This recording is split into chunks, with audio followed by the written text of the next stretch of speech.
mulai. Ya, sudah. Oke, sip. Oke, terima kasih. Assalamualaikum warahmatullahi wabarakatuh. Selamat malam semuanya. Malam.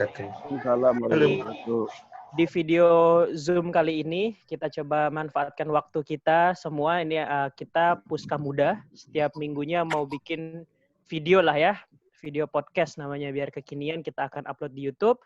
Pekan lalu, episode pertama itu bahas sedikit saja ringan nostalgia saat kita kuliah di kampus FISIP UI.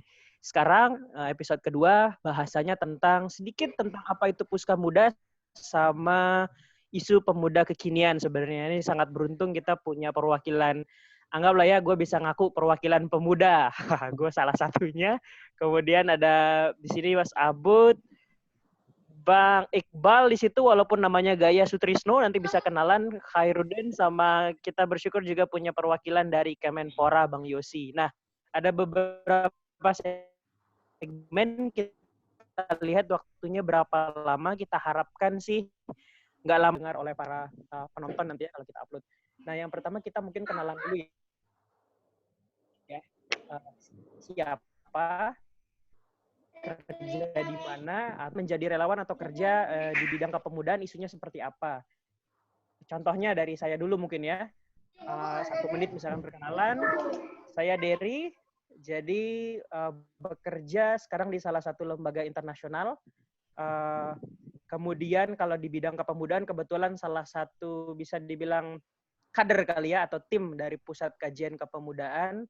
Beberapa kali juga ikut di proyek-proyek bersama UNFPA, Kemenpora, dan berbagai kementerian lainnya. Oke, karena di sini saya yang lihat layarnya dan pegang kontrol, langsung tunjuk dulu kali ya. Di sebelah kanan layar saya ada di sini Mas Abud. Silakan Mas Abud, perkenalan.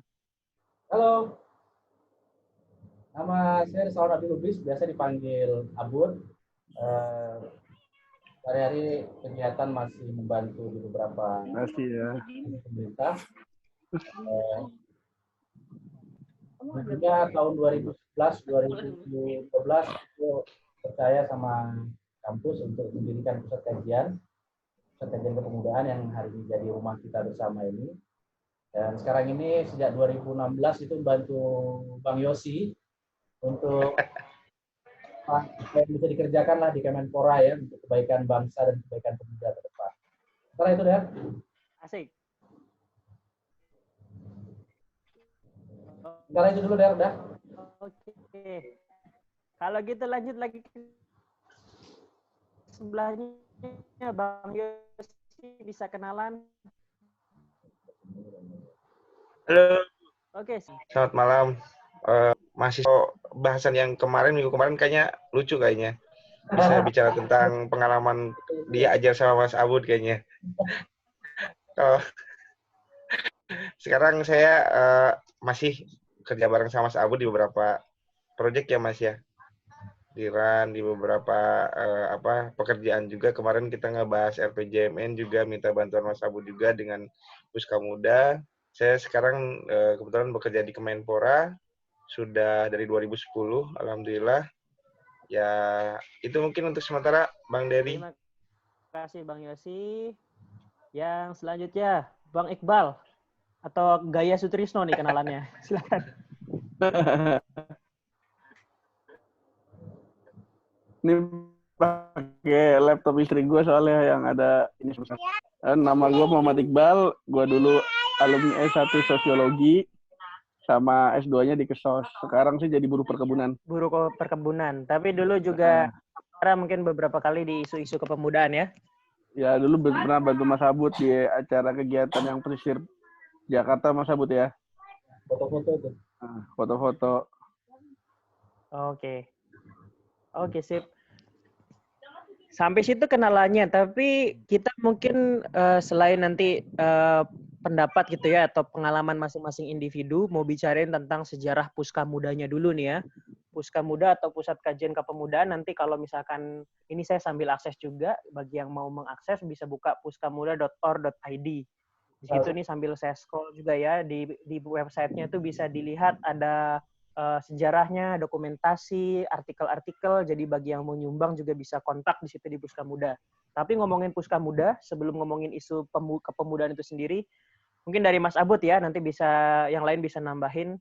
sejarah Puska Muda mungkin secara singkat Mas Abud. Kenapa sih dulu ini dibikin dan kapan ya kejadiannya? Ya. Oke, tahun persisnya sih lupa ya, mungkin 2011 ya kayaknya ya. Waktu itu Mas Bambang punya teman di Kemenpora, Deputi 5, namanya Pak Lalu Wildan. Mas Bambang siapa nih? Mas Bambang waktu itu tahun 2011. Oke, Prof. Bambang Sergi Lasmono ya, Dekan Fisip UI. Ya. Jadi beliau punya teman di Kemenpora, Deputi 5, namanya Pak Lalu Wildan. Dokter. Jadi waktu itu Pak Lalu Wildan itu adalah Deputi bidang harmoni dan kemitraan ya kalau nggak salah ya. Yeah. Harmonisasi kelembagaan dan kemitraan kalau nggak salah gitu namanya. Jadi beliau ini punya program bekerja sama dengan beberapa perguruan tinggi. Ya, ada 10 kalau nggak salah waktu itu. Yang sebetulnya sudah jadi duluan tuh di UGM namanya Yusur namanya. Jadi pusat kajian kepemudaan di UGM yang sampai sekarang juga masih ada namanya Yusur. Ada di Makassar, ada di Lombok, ada di Palembang kalau nggak salah, Aceh. Jadi ada 10 lah kurang lebih. Nah, jadi waktu itu ada inisiatif bagaimana caranya supaya supaya ada pusat kajian yang membidangi kepemudaan di perguruan tinggi, dan semuanya ngambilnya dari FISIP. Dan semua perguruan tinggi yang didatangi oleh Pak Wildan itu FISIP rata-rata. Ya, nah, akhirnya kita waktu itu 2011 sampai 2012 dapat grant, bukan hanya pembentukan organisasi, tapi juga pembentukan kantor.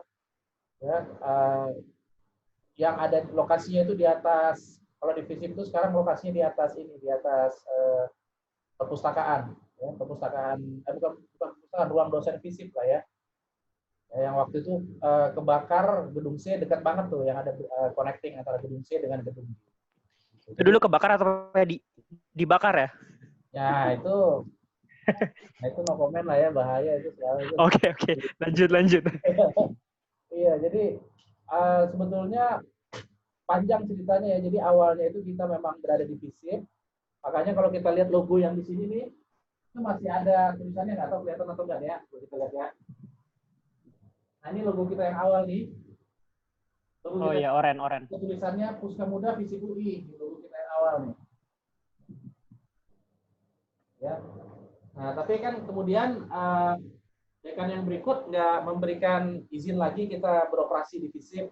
Ya, sementara kita sudah punya badan hukum di luar ya dengan notaris gitu. Jadi kita melanjutkan dengan logonya kita modifikasi, tulisan FISIP-nya nggak ada, tapi prinsipnya besarnya sama karena arti logo Puska Muda itu kan sebetulnya 4 pilar kepemudaan yang berpegangan erat gitu.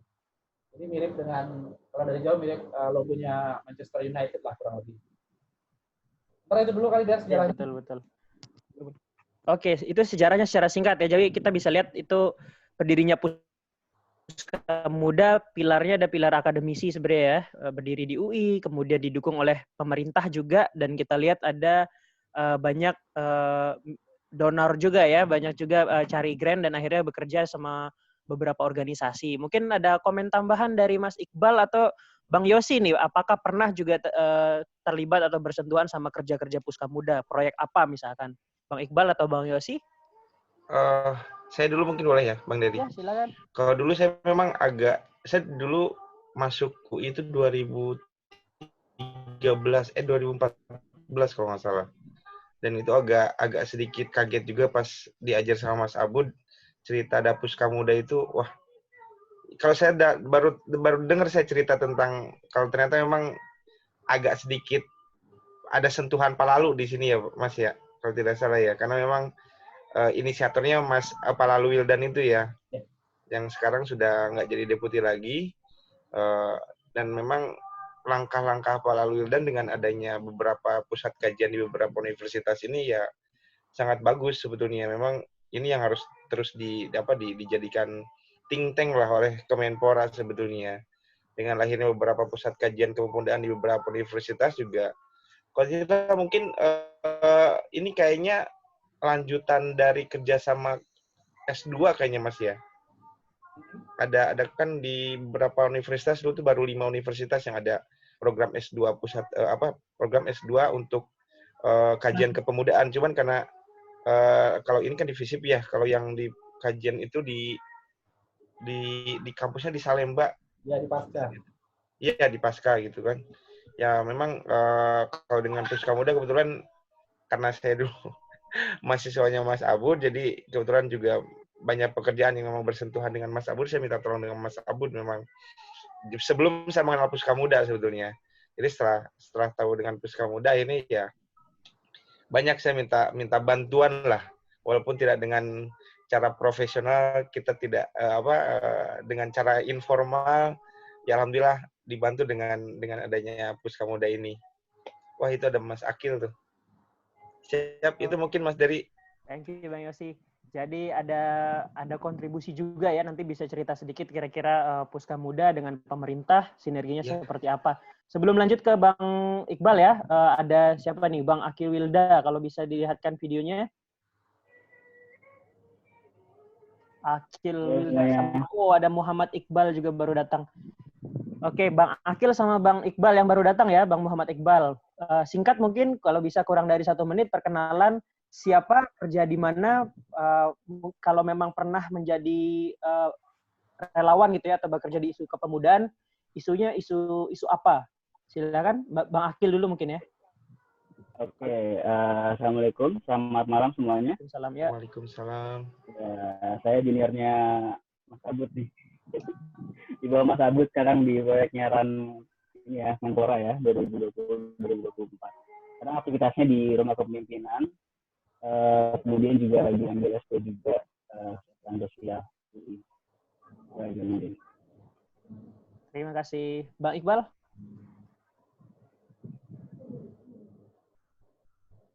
Iqbal yang mana nih? Ada Muhammad Iqbal. Kalau Iqbal Muhammad Iqbal ya. Bang Gaya aja, Bang Gaya. Muhammad Iqbal. Iqbal yang backgroundnya Bal Gaya ya, sama Muhammad Iqbal ya. Bang Gaya aja. Siapa, kerja di mana, mungkin pernah bekerja di isu kepemudaan, isunya apa itu, silakan. Oh ya, kalau dari saya, dari Iqbal kurang gaya, kalau yang tadi kan banyak gaya. Terkait Puska Muda sendiri, bicara spesifik Puska Muda, mungkin awal-awal sempat terlibat ya di tahun 2011-2012 ketika proses rintis awal dari Puska Muda itu sendiri. Waktu itu menambahkan dari Mas Abud yang sudah tadi sedikit memberikan gambaran awal historisnya. Waktu itu ada 4 area kalau tidak salah yang kita mau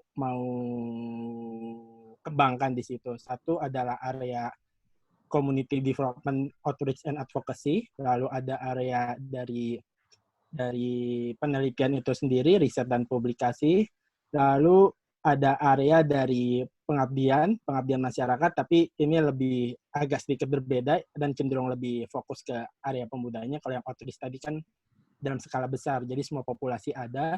Lalu yang satu lagi area terkait dari marketing itu sendiri, karena kita fokus di public consumerism, bagaimana membuat pemuda itu menjadi sebagai orang yang tidak hanya menggunakan produk, lalu tapi juga punya responsibility terhadap produk itu sendiri. Itu sekitar tahun 2012 kalau saya tidak salah ingat.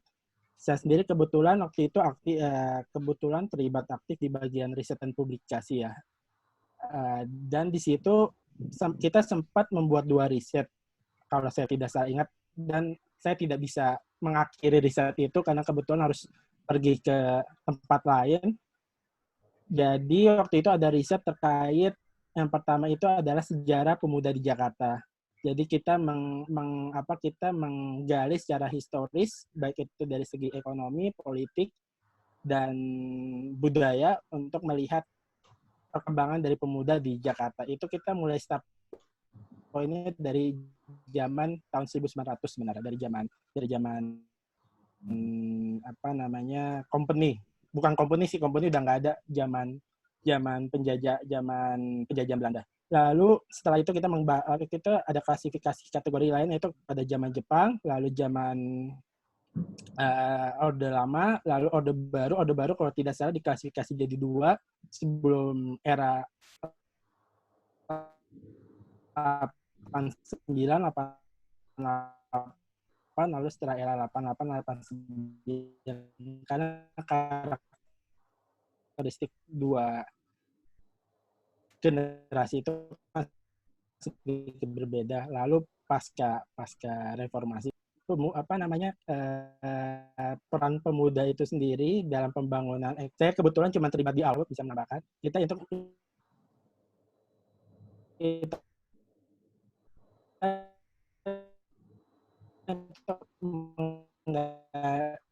melihat peran pemuda dari 3 area di situ. Kita melihat fokusnya sebenarnya dari sisi ASEAN, cuman karena keterbatasan lokasi dan sampel juga karena dari 2 ASEAN plus 1 negara yang mau masuk ASEAN. Sampai sekarang nggak jadi-jadi itu. Tapi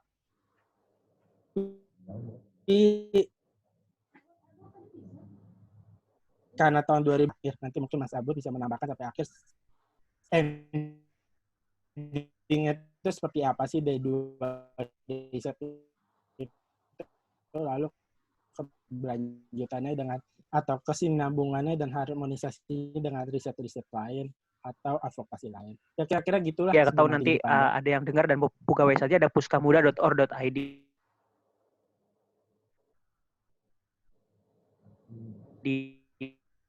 Memang programnya ada banyak ya, membuat paper dan riset juga di sini. Menambahkan juga mungkin ya, kalau tadi lebih ke core atau pilar-pilar program dari Puskamuda. Mungkin ada sharing pengalaman kali ya, konkretnya Puskamuda pernah ngapain, kemudian dengan siapa gitu produk yang pernah dibuat, siapa Bang Muhammad Iqbal, Bang Akil atau Mas Abud mau cerita produk yang pernah dibuat Puskamuda yang terdekat misalkan saat ini atau sebelumnya. Bang Gaya belum tuh, Bang Gaya Trisno tuh. Bang Gaya, ya. Cerita mungkin selama di Puskamuda, pernah buat apa sih Puskamuda? Dulu waktu itu buat kayak, participatory, istilahnya apa Mas? Participatory apa? Lupa gue. Action research. Action research. Bukan, tapi ini dalam bentuk fotografi gitu. Jadi kita melakukan pelatihan dan pendidikan terhadap anak-anak di sepanjang pesisir Jakarta. Lalu kita kasih kamera tiap anak-anak yang terpilih itu mulai dari Cilincing sampai ke daerah ini pasar ikan itu akuarium, kampung akuarium yang kemarin digusur sama Ahok itu. Mereka mencoba menceritakan tentang kehidupannya dalam bentuk fotografi. Dan di situ sih memang menarik sih bagaimana menggambarkan perspektif mereka terhadap lingkungan, terhadap kehidupan sosial mereka, terhadap berbagai kan kebanyakan mereka pemukiman padat ya. Pemukiman padat yang dianggap ilegal lah. Bahkan yang di Cilincing itu mereka melakukan reklamasi dengan menguruk laut menggunakan kulit kerang. Gitu. Nah, dari situ kita juga mengundang beberapa mahasiswa dari beberapa perwakilan universitas. Waktu itu ada UNJ, ada UIN, ada UI juga. Waktu itu ada beberapa universitas tuh, tahun 2013 ya Mas, waktu itu Mas ya. Dan lagi roadshow, pameran-pameran karya mereka sih. Memang sih perspektif antara anak-anak itu dengan anak-anak mahasiswa lah ya. Itu kan mereka ada yang seumuran kan. Sangat berbeda banget gitu. Cara nggambarin tentang lingkungan seperti apa gitu. Foto voice ya istilahnya ya, kalau nggak salah ya. Ya, foto voice ya. Foto voice lah waktu itu. Tapi ada participatory foto apa, lupa waktu itu istilahnya. Metodenya pakai fotografer ya, tidak hanya fotografi, diskusi ya. Oke. Menarik. Bang Akil mungkin ada komen?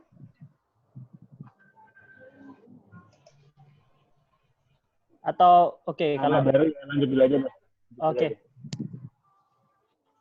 Itu tentang Puskamuda ya masih ya. Sebelum ke segmen selanjutnya paling kebetulan di sini sebagai kapasitasnya Mas Abud itu direktur eksekutif ya. Jadi mungkin bisa cerita juga menambahkan ya, kalau tadi kita sudah bicara sejarahnya, berdiri di FISIP UI, bagaimana kinerja misalkan sama Kemenpora. Saat ini mungkin Bang Abud yang terdekat, apa sih yang sudah pernah dilakukan Puskamuda, mungkin impact yang pernah diberikan, kalau skupnya misalkan apakah itu provinsi, regional, atau bahkan nasional, ada tidak? Dan teman-teman bisa akses di mana? Gimana, Dan? Apanya tadi? Kalau tadi sudah bicara sejarah kan, sekarang ngomongin yang saat ini atau yang terdekat mungkin. Mungkin bisa sharing dulu, Puskamuda udah menghasilkan apa sih? Mungkin dampak yang sudah pernah diberikan kalau skupnya misalkan daerah, provinsi, atau mungkin di tingkat nasional. Sudah buat apa sih Puskamuda? Dan bisa diakses kemana nih kalau pada pengen tahu produk yang dihasilkan Puskamuda? Oke. Ya, gini ya, kita sebetulnya kegiatan agak banyak. Cuma kelemahan Puskamuda itu website kita jarang dipakai nih sejak dari sibuk di UNICEF, jadi uploadnya kurang nih sebetulnya bahan-bahan. Tapi gini, dalam beberapa tahun terakhir ini yang pasti dulu kita Puska Muda itu diminta bantuan oleh Bappenas bersama UNFPA ya untuk menyusun rencana aksi nasional kepemudaan 2016-2019 ya. Nah, waktu itu memang ownership-nya tidak di Kemenpora. Ya, ownership-nya itu adanya di Bappenas dan UNFPA. Ya, jadi memang sekarangnya berbeda. Nah, sekarang tahun ini kita kemudian diminta lagi ya oleh Kemenpora untuk menyusun dokumen yang sama, tapi ownernya langsung di Kemenpora gitu. Nah, selain itu memang kita banyak pernah melakukan kajian-kajian. Jadi nambahkan Iqbal tadi, Iqbal kan kerjanya di awal-awal tuh ya, masih bikin apa? Ada dapat hibah dari Dikti kalau nggak salah gitu Bal ya, yang waktu yang kajian itu hibahnya Dikti kalau nggak salah. Terus ada juga hibah dari Kemenpora juga yang melakukan penelitian di 3 negara itu, di Singapura, Indonesia sama Timor Leste. Belakangan yang kita kerjakan ya bersama teman-teman tuh ada dari kita melakukan penelitian tentang kesiapsiagaan bencana dalam pendekatan inklusif. Nah, Puska Muda dipinjam benderanya oleh teman-teman di ASB itu singkatan apa ya? Arbiter sama Writer Bund, kalau nggak salah gitu. Nah, penelitiannya kita di 3 lokasi. Ada di Papua, ada di Papua, di Jawa Tengah, sama di Sumatera Barat. Nah, yang menarik juga Puska Muda itu pernah dipinjam juga sama Dasril untuk melakukan kajian pemekaran wilayah di Kalimantan Utara. Jadi ada satu kecamatan itu mau minta dimekarkan menjadi kabupaten, namanya Kecamatan Krayan. Ya, jadi Puska Muda memberikan argumen-argumen yang sifatnya itu ketahanan wilayah Indonesia dengan menempatkan argumen kepemudaan gitu. Jadi kalau argumen-argumen administratif kan ada persyaratannya untuk pemekaran itu harus ada apa dan seterusnya gitu. Nah, yang kemarin juga pernah kita lakukan itu penelitian kerjasama dengan Plan Internasional tentang sebetulnya topiknya tentang anak ya, jadi anak dan perubahan iklim gitu. Itu penelitian kita waktu itu Aji Sora, harusnya Aji Sora bisa hadir di sini ya.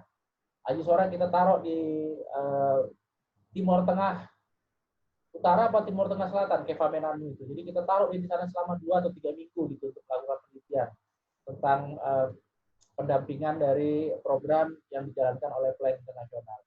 Jadi itu kurang lebih ya gambarannya. Jadi sejauh ini tahun lalu juga 2 tahun lalu kita juga membantu di Kemenko PMK, mereka sedang menyusun beberapa dokumen kebijakan ya. Waktu itu Lendi ikut, terus ada teman di grup WA juga temannya Dery itu ikut juga membantu di sana, dokumennya jadi ya. Jadi kita cukup aktif lah ya untuk kegiatan itu cukup aktif, cuma permasalahannya seringkali dokumentasi kegiatannya memang masih sangat lemah. Jadi ide Dery untuk membuat jejak digital seperti ini tuh sangat luar biasa sebetulnya, Der. Thank you, Der. Oke, sip. Makanya kita ini akan awet terus ya, selama YouTube juga masih ada. Oke, itu tentang Puska Mudanya ya. Jadi kalau kita lihat tadi sebenarnya konkret banyak gagasan-gagasan gitu ya, advokasi. Banyak juga hasil penelitian yang diserahkan mungkin ke entah itu NGO maupun lembaga internasional. Tapi ini nyambung nih berarti nih, kalau nanti sambil nambahin tentang nostalgia kali ya kerja di Puska Muda. Jadi kalau selanjutnya kita mungkin nyambung ke isu kepemudaannya sendiri nih. Mau ngajak nih yang ada di sini listing masalah kali ya. Listing masalah pemuda saat ini dan ke depan. Kira-kira tantangan yang paling dirasakan, entah diri sendiri sebagai pemuda gitu ya, atau komunitas, teman-teman, atau anak-anaknya gitu ya, yang mungkin sekarang pemuda. Kira-kira tantangan yang dihadapi saat ini dan ke depan apa tuh? Kalau saya misalkan lihat banyak penelitian, mulai muncul yang namanya intoleransi. Yang dulu mungkin rasanya sudah selesai, tapi muncul lagi isu ini gitu. Tapi mungkin daripada yang berpendapat, siapa? Di sebelah saya Bang Yosi nih kali ya. Sebagai perwakilan juga kita bisa bilang dari Kementerian Pemuda dan Olahraga, kira-kira kalau kita listing masalah, mungkin bisa sebut yang paling, kira-kira Bang Yosi apa ya? supaya kita bisa diskusikan juga dalam kerangka kita sebagai Puska Muda gitu. Sekarang ya Mas ya? Sekarang ya Bang? Saat ini dan ke depan kira-kira apa tuh? Kalau yang sekarang ini mungkin tantangan yang current banget itu kan yang ini juga corona juga bagian dari tantangan sebetulnya. Dan itu memporak-porandakan seluruh rencana sebetulnya. Kita sedang menyusun Renstra, RPJMN dan sebagainya. RPJMN sudah, sekarang lagi menyusun Renstra dan ini amat sangat mempengaruhi juga ke depannya sebetulnya. Tapi yang pasti kemarin saya lebih menyoroti ke dekadensi moral ya. Jadi sebelum adanya corona ini kemarin sempat mau ada isu mengenai bagaimana kita mengembalikan karakter bangsa itu ada dalam diri pemuda, terutama kesukarelawanannya, terus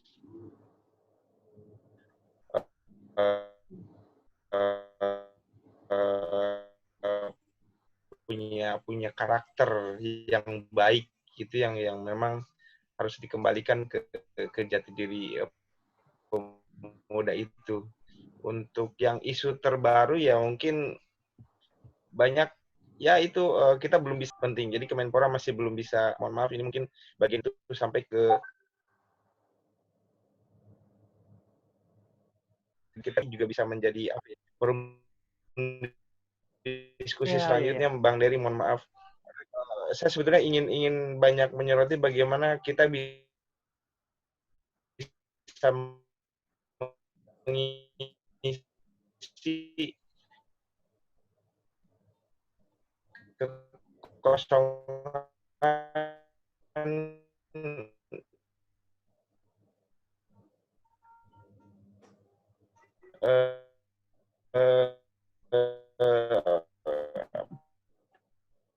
pemuda. Para pemuda sekarang saat COVID. Ada yang mau komentar mungkin, teman-teman?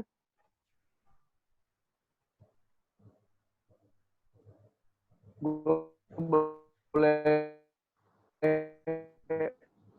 Ayo Bel, bikin panas Bel. Panasin Bel.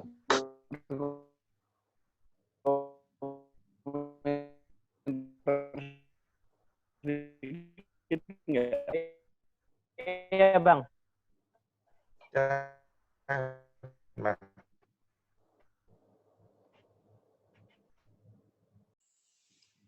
Pemulangan ISIS. Dibilang ISIS karena itu ideologi yang bertentangan dengan Pancasila. Sedangkan di dalam Pancasila kan jelas di sila sila kedua ya ada lupa silanya. Poin butir ke lupa Pancasila nih. Itu ketika itu bicara gambaran umumnya deh. Ketika kita bicara pertama dekadensi yang namanya dekadensi ideologi kan. Ya Pancasila itu. Nah, terus yang kedua bicara tantangan pemuda zaman sekarang. Ya tantangan ya gue sebagai itu pemuda aja zaman sekarang ya. Tantangan ekonomi juga berat banget zaman sekarang. 6 tahun terakhir ekonomi sih lusuh banget. Ya gue sebagai usaha sampingan segala macam. Apalagi semenjak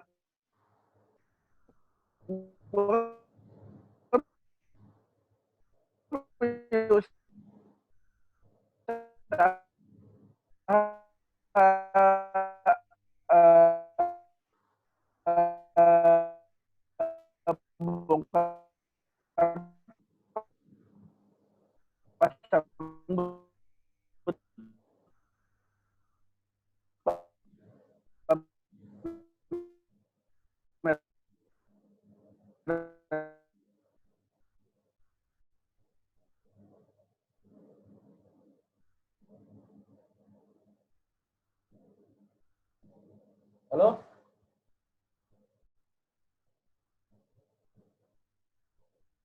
Dan di mall. Kamu duduk sini baru datang lagi sinyal. Hilang ternyata. Oke. Saya nggak suara udah lagi. Handphonenya mana? panas. Makanya jadi nggak stabil jadinya tuh sinyalnya. Masih recording. Halo? Kita tengok dulu itunya. Di sini aja. Panas ya. Nggak bisa jadi server dia kalau Mungkin lo sama beberapa teman di generasi lo udah lolos dari risiko sebagai pemuda gitu yang harus cari kemapanan misalkan. Tadi kalau misalkan anak-anak pemuda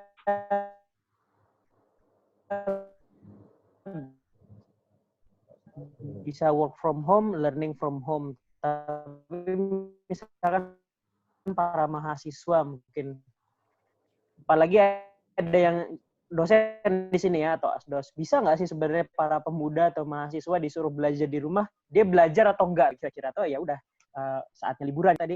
Mbak Akil, Muhammad Iqbal, Rudin.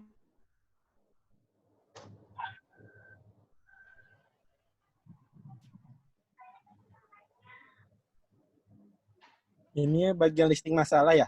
Iya. Oh ya udah, nggak apa-apa deh. Kalau gitu setelah dari banyak gaya sekarang jadi kurang gaya dikit, jadi harus serius dikit ya. Nggak apa-apa. Nah, ini kita mengesampingkan ada COVID-19 dulu. Maksudnya ada pandemi itu, kita mengesampingkan itu. Ini kan situasi emergensi. Jadi negara manapun pasti atau kota manapun pasti akan mengesampingkan berbagai kebijakan yang tadi sudah dibuat. Baik itu kalau di kita kan ada RPJMN-nya, lalu ada renjanya atau rencana kegiatan tahunannya di level KL atau di level daerah. Ini kita bicara di situasi global dan makro dulu dengan skenario tanpa COVID-19. Nah, tadi kan saya sudah sempat menyebutkan saya di awal terlibat di isu kepemudaan itu tahun 2012 ya. Lalu ketika 2013 sampai 16, saya nggak terlalu aktif di isu kepemudaan. Lalu ketika 2016 kembali ke Jakarta lagi, ke Indonesia, saya berpikir ketika tadi kan sudah disinggung oleh Iqbal bahwa Indonesia itu akan memasuki bonus demografi 2045, kita nanti rantai demografi kita akan menurun. Jadi nanti di tahun setelah 2045 sampai 2050 itu usia tua akan lebih banyak daripada usia muda. Nah, pertanyaannya kalau dari sisi ekonomi, ini kita bicara global dulu, apakah ketika usia tua itu, anak muda yang which is anak kita semua ini, kecuali Mas Abud mungkin, kalau masih panjang umur. Jadi 40 ya, di atas 40. Jadi, apakah kita siap ketika kita menjadi usia tua? Kita jangan ngomongin negara dulu, kita bicara individu dulu. Apakah kita mempunyai skema perlindungan yang cukup kuat ketika kita masuk usia tua? Misalkan sebagai contoh, apakah saya mempunyai simpanan yang cukup, kalau bentuknya simpanan, ataukah saya mempunyai asuransi yang cukup ketika untuk pensiun nanti. Lalu kita bicara dalam konteks masyarakat, apakah negara atau pemerintah sudah hadir untuk menyiapkan skema seperti itu? Nah, itu kan pertanyaannya. Karena kan ketika nanti usia tua, nanti beban ekonomi kan akan lanjut ke usia muda kan pastinya. Ketika usia tua lebih banyak, maka usia muda itu harus menanggung beban ekonomi usia tua secara nggak langsung. Nah, sekarang itu kan bicara setelah 2045. Lalu kita bicara sekarang 2020 ya. Kesiapan menuju ke arah situ. Nah, kalau dalam konteks bicara perlindungan sosial, lalu kebijakan sosial, kita kan hal yang paling perlindungan sosial kan banyak ya. Ini terlepas dari COVID-19, ini bicara dalam kondisi normal. Ada untuk usia tua, lalu ada anak, lalu ada juga untuk usia kerja. Sejujurnya saya bukan termasuk orang yang sepakat dengan kehadiran kartu prakerja sebenarnya. Apa tuh? Karena itu kartu prakerja itu konsepnya itu jauh sekali dari konsep perlindungan sosial sebenarnya. Itu konsepnya akan lebih cenderung daripada job training sebenarnya, bukan social protection. Jadi kalau misalkan itu diarahkan ke arah situ, ya udah perlindungan sosialnya jangan dipakai embel-embelnya seperti itu. Langsung aja bilang itu hanya sebagai job creation, lalu empowerment sesuatu something kayak gitu deh.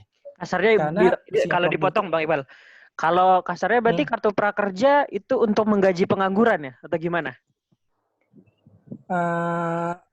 Karena kan saya kalau saya agak malu-malu tidak seberani Iqbal yang satu lagi. Jadi apa namanya kalau untuk usia kerja sebenarnya nggak, anak muda itu nggak pantas atau secara kalau bahasa normalnya ya atau bahasa adatnya nggak pantas untuk digaji sebenarnya. Dia yang bertanggung jawab untuk mencari uang sendiri sebenarnya apapun itu. Ini kita nggak bicara soal kesempatan ya, kesempatan itu macam-macam. Ini kita nggak bicara soal kesempatan. Nah, lalu pertanyaannya kesempatan itu datang dari mana ya? Pemerintah, negara, swasta yang menghadirkan itu. Jadi uang yang kita punya sebaiknya fokus untuk anak, yang which is itu menjadi tanggung jawab keluarga, orang tua, dan negara.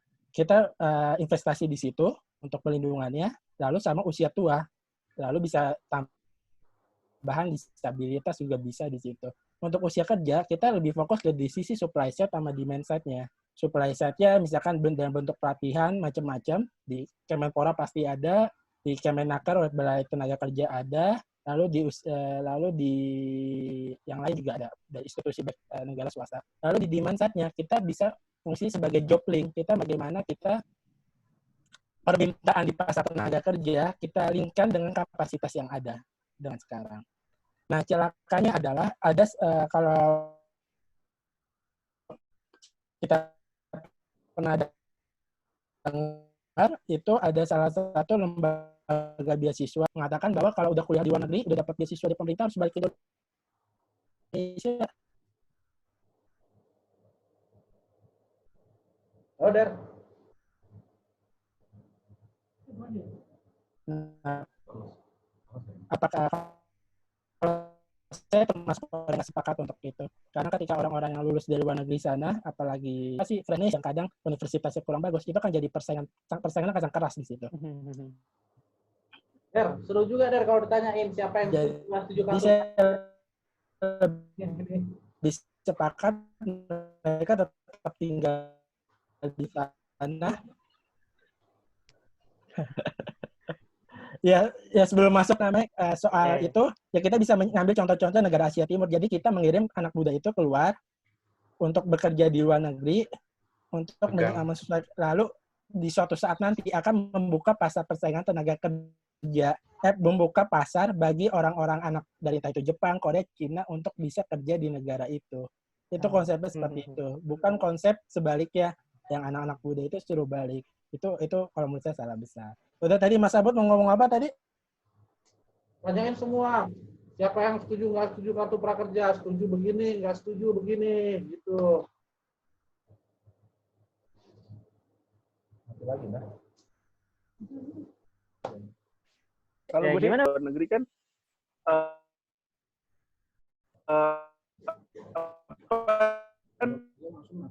namanya membawa ilmu pengetahuan baru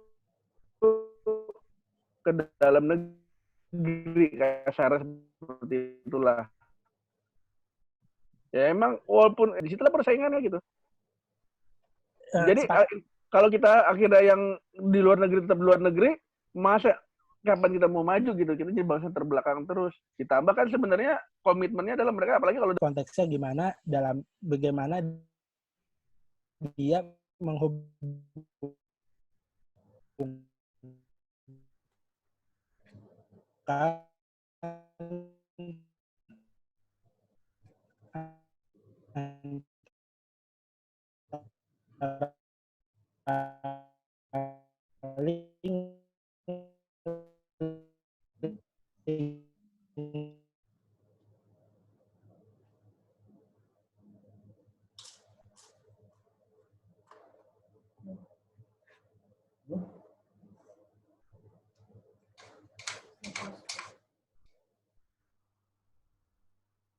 jaringan yang ada di sendiri. Jadi pada entah nanti setelah ada pengalaman di sana, nah itu terserah dia mau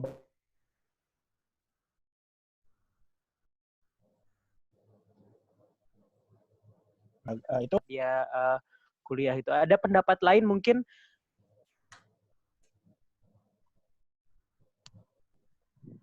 Mas di frame-nya adalah untuk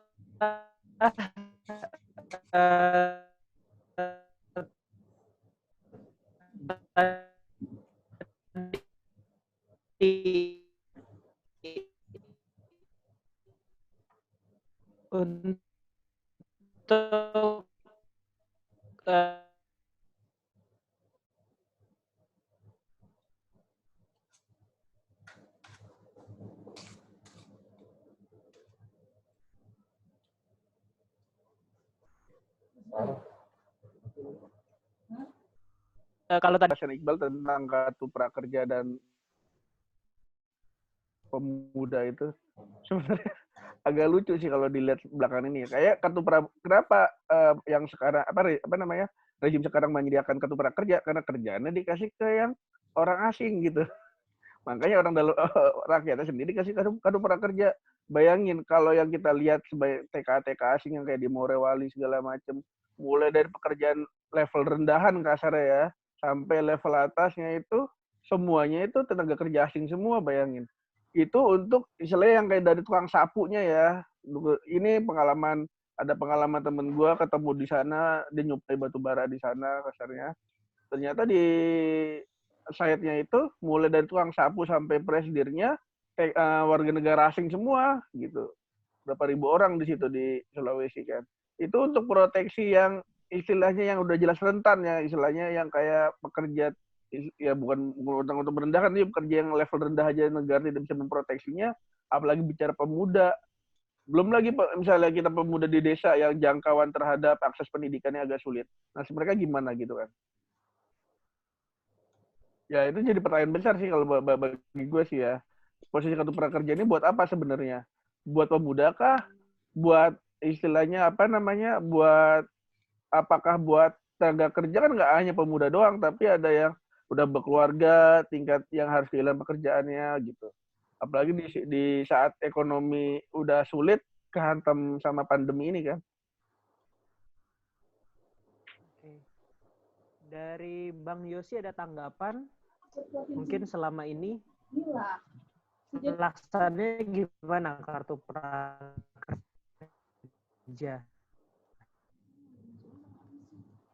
Iya. Ada pro kontra di masyarakat atau di penerimanya? Ini ya, karena memang mekanisme pelaksanaannya tidak tepat, mungkin konten yang akan dimasukkan ke dalam pelatihan-pelatihan yang akan ditawarkan ke calon penerima kartu prakerja saja kalau tidak salah dalam hal ini.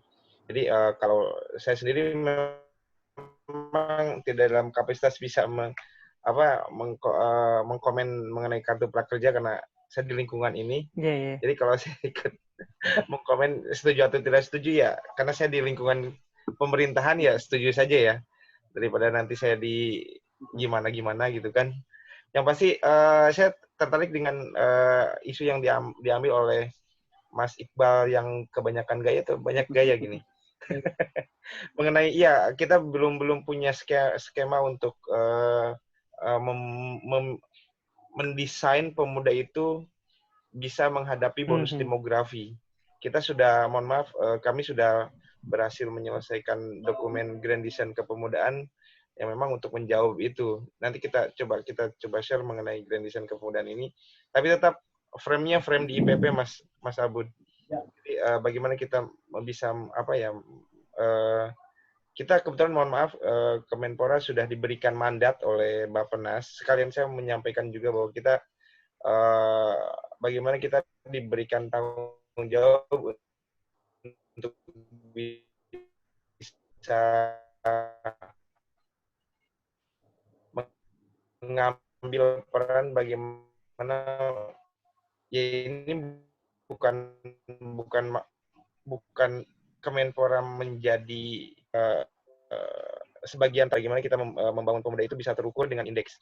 Jadi mengenai bagaimana kita bisa menyiapkan pemuda itu bisa menghadapi masa depannya, ya saya justru ingin memberikan titik tekan ke daya saing ya.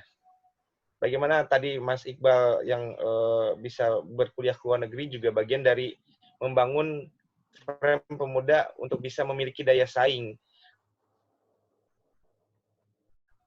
Entah dia akan kembali ke Indonesia atau mungkin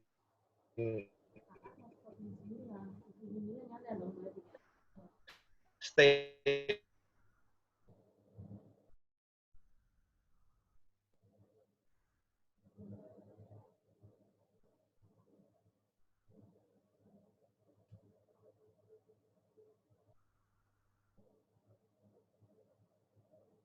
memiliki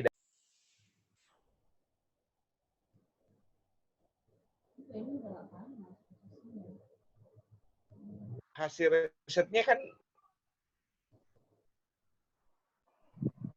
diketahui oleh semua ya, dari kritik mengenai bagaimana dan memang betul memang akan harus kembali ke Indonesia memiliki solusi mengenai permasalahan di Indonesia. Cuman datanya ini loh, bagaimana kita bisa memproteksi data itu tidak jadi digunakan oleh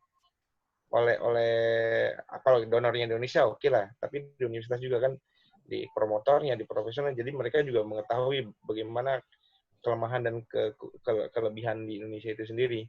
Itu mungkin sedikit, mohon maaf Bang Dery. Iya, dan mungkin ya, itu tadi ya. Iya, produk-produk intelektualnya jadi dimiliki oleh universitas itu ya, padahal kekayaan datanya itu di negara kita gitu. Tapi betul. Menarik. Tadi mungkin ada yang mau ngomong setelah ini, tapi makasih ya kalau memang bisa dilihat nanti sama Puska Muda mungkin Grand Design untuk 2030 ini kan karena 10 tahun lagi mungkin ya, kalau memang ada hal-hal yang bisa diperkuat atau dikasih masukan misalkan. Betul. Memang betul. Ya, nanti kalau memang Grand Design-nya sudah jadi misalkan, atau Mas Abud mungkin sudah tahu Grand Design itu. Ke Mas Abud kali ya, ini sudah listing Mas, listing masalah dekadensi moral, ideologi, ekonomi, terus ketidakpastian dari level individu sama Grand Design skema pelindungan kepada pemuda itu sendiri. Mungkin ada komen mau nambah listing masalah atau komentar sama semua yang tadi sudah disampaikan. Malah yang panas tadi di kartu prakerja sama kuliah di luar negeri versus kuliah di dalam negeri yang sebenarnya bisa diem di sana atau bisa balik di sini gitu ya. Bang Dery tambah satu lagi mungkin daya saing. Daya saing ya. Itu si Akil udah. Yang jadi listing permasalahan. Oh, Bang Akil belum ngomong ya? Iya. Mohon maaf, silakan Bang. Akil yang harus merangkul. Profesoran. Sama Khairuddin Afan tadi. Hilang kayaknya. Mas Akil profesoran. Ngomong apa ya? Prof Akil. Ngomong apa ya? Mungkin gini, mungkin saya mau coba kasih perspektif berbeda. Karena saya berangkatnya dari latar belakang praktisi ya. Bukan awalnya bukan researcher sebenarnya awalnya. Jadi awalnya praktisi yang kemudian masuk ke researcher gitu ya. Yang baru masuk beberapa akhir-akhir ini gitu. Nah, dari experience yang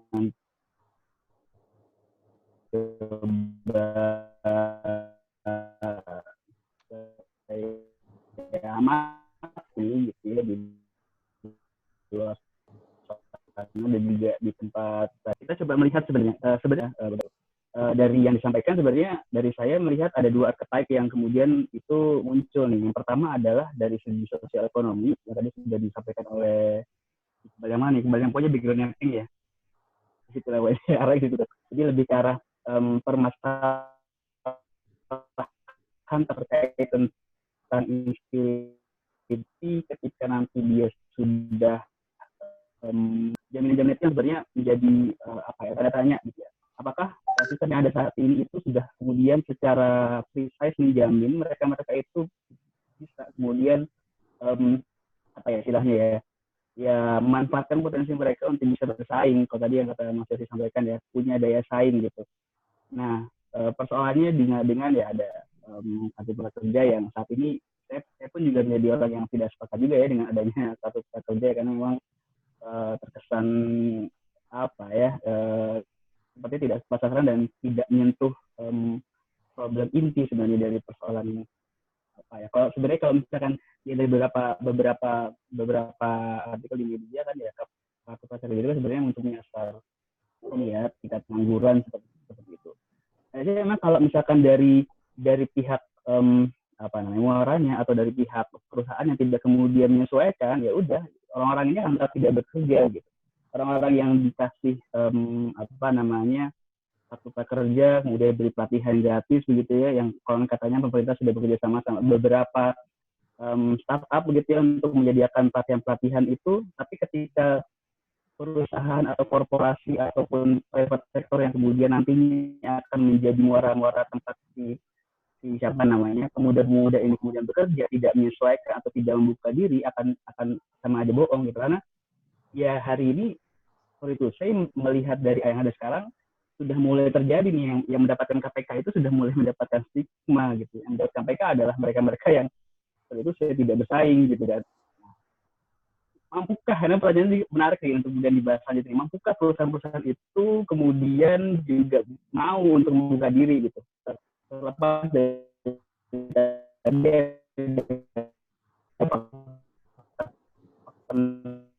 menarik ya, masih ada aja gitu ya, sedih sekali. Nah, itu yang pertama, sosial ekonomi yang tadi sudah dipaparkan jauh lebih dalam ya oleh Iqbal tadi. Nah, dan yang satu lagi, archetype yang kemudian mengemuka ada terkait tentang moral dan juga karakter tadi yang tadi disampaikan oleh Mas Gai juga tadi, bahwa ya benar gitu, kita hari ini identitas gitu. Kita hari ini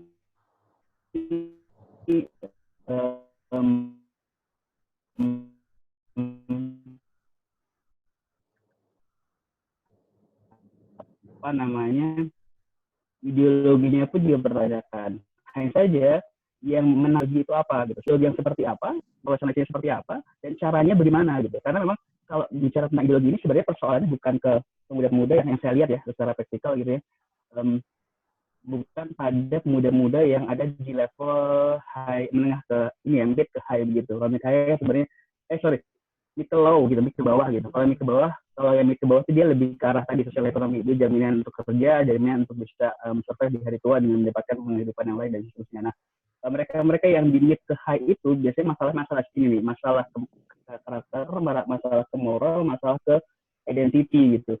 Ya hari ini kalau dilihat apa ya, saya mencermati beberapa apa namanya yang ada di lapangan memang nggak ini ya, ya ibaratnya gini, mudahnya gini, perbedaan atau pergeseran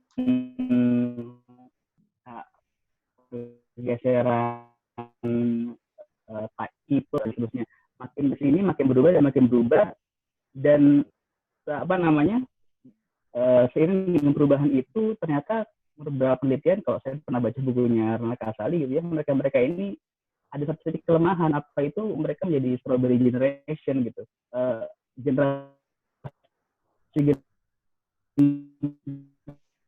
yang dimana mereka bagus di luar secara packaging bagus, tapi lembek di dalam. Setelah lembek di dalamnya itu saya bisa mendefinisikan inilah adalah ideologi, adalah gambar besar dari apa sih sebenarnya yang kita sebagai pemuda Indonesia tuh harapkan sebagai pemuda Indonesia begitu. Pemuda Indonesia tuh why-nya apa itu mereka nggak dapat. Iya. Gambar besarnya itu mereka nggak dapat, sehingga dari saya pribadi mencoba untuk menjelaskan lebih lagi area atau archetype yang moral dan karakter ini bisa jadi ditelusurinya bisa lebih menarik nanti untuk bisa terapkan atau gimana pemuda-pemuda yang sebenarnya dari udah mid ke high, dia apakah dalamnya itu benar-benar sesuai dengan yang tadi Prof. yang Rena katakan ya, mereka sebagai generation atau seperti apa. Jadi memang tercipta nantinya yang mid ke high itu pula ya, walaupun secara desain bagus, secara tampilan luar bagus, tapi di selain dalamnya pun juga matang gitu. Ibarat buah tuh luarnya tuh menginterpretasikan atau mencerminkan dalamnya gitu. Kayak buah apa ya? yang dalam yang luar dalam sama gitu. Ya intinya itu ya. Jadi coba untuk membuat generasi yang seperti itu. Nah, kira-kira seperti itu teman-teman semua yang bisa saya paparkan ya. Sudah Maksudnya lebih ke arah mengkerangkai tadi yang disampaikan teman-teman semua. Sebenarnya udah cukup mewakili ya, cuma saya coba untuk mengkerangkai paling tidak ada 2 archetype tadi ya. Yang pertama dari sosial ekonomi, kedua lebih ke arah moral dan karakter. Itu aja. Terima kasih. Terima kasih Prof. Akil ya. Sampai bikin frame tadi sosial ekonomi, kemudian moral, dan tadi penting juga why-nya ya, kenapa pemuda itu ada, kenapa lo ada sebagai pemuda. Nanti menarik di sesi selanjutnya mungkin ya, sebelum kita tutup, karena sesuai rencana kita juga kurang lebih 1 jam video podcast ini kita ngobrol bareng. Pak Sabut, untuk mengomentari atau mungkin nambah listing masalah juga nggak masalah. Iya, ya kita tahu lah Der, waktu dulu nyusun Rani Kepemudaan itu, semakin kita perpanjang listnya ya nggak akan pernah selesai, ada terus. Bakal nambah terus. Iya, jadi memang justru poinnya adalah bagaimana kita memprioritisasi permasalahan kepemudaan itu untuk kemudian melihat kemampuan para pemangku kepentingan ini seperti apa untuk bisa mengembangkan kepemudaan, terus kemudian membantu pemuda supaya bisa berkembang ke arah yang benar. Sebetulnya lebih ke arah situ ya. Jadi poin-poinnya memang cukup banyak sekarang ini, tapi yang menarik dari diskusi tadi sebetulnya adalah pertanyaan besar, komitmen dari penyelenggara negara terhadap pembangunan pemuda seperti apa. Ya, itu pertanyaan besarnya. Jadi terlepas dari apa yang didiskusikan tadi itu kasus-kasus ya, sekolah di luar, sekolah di dalam, terus tenaga kerja asing, kartu prakerja dan sebagainya. Sebetulnya kembali keberpihakan politik dari pemerintah menjadi sangat penting begitu. Sebetulnya kasihan kayak orang-orang kayak Bang Yosi yang punya semangat besar di dalam birokrasi ini, tapi kemudian akhirnya mentok dengan terbentur pada satu pilihan politik besar ya di luar sana gitu. Jadi saya yakin sebetulnya di dalam Kemenpora sendiri banyak orang-orang yang punya ide-ide brilian untuk membuat kepemudaan itu menjadi lebih baik begitu. Tapi permasalahannya itu tadi ya, jadi kita selalu terbentur pada pilihan-pilihan politik dari pemerintah yang tidak berpikir jangka panjang untuk kepentingan pemuda. Kalau kita diskusi kaitannya dengan bonus demografi dan sebagainya, itu udah terlalu sering dibahas dalam forum-forum. Tapi apakah dalam forum itu kemudian berimplikasi pada satu rumusan kebijakan yang lebih konkret untuk membuat pemuda lebih terarah sampai mencapai bonus demografi itu? Itu kan pertanyaan besarnya. Ya. Nah, PR-nya adalah di dalam PP 66 tahun 2017 tentang koordinasi strategis lintas sektor pelayanan dan kepemudaan, sampai sekarang dari tahun 2017 sampai 2020 ya, itu barangnya nggak bisa ketemu itu. Ya. Mandat undang-undangnya jelas, ya. Kalau nggak setuju dengan undang-undangnya, ganti Undang-Undang 40 tahun 2009 itu. Tapi nggak ada yang mau ke arah situ. Ya.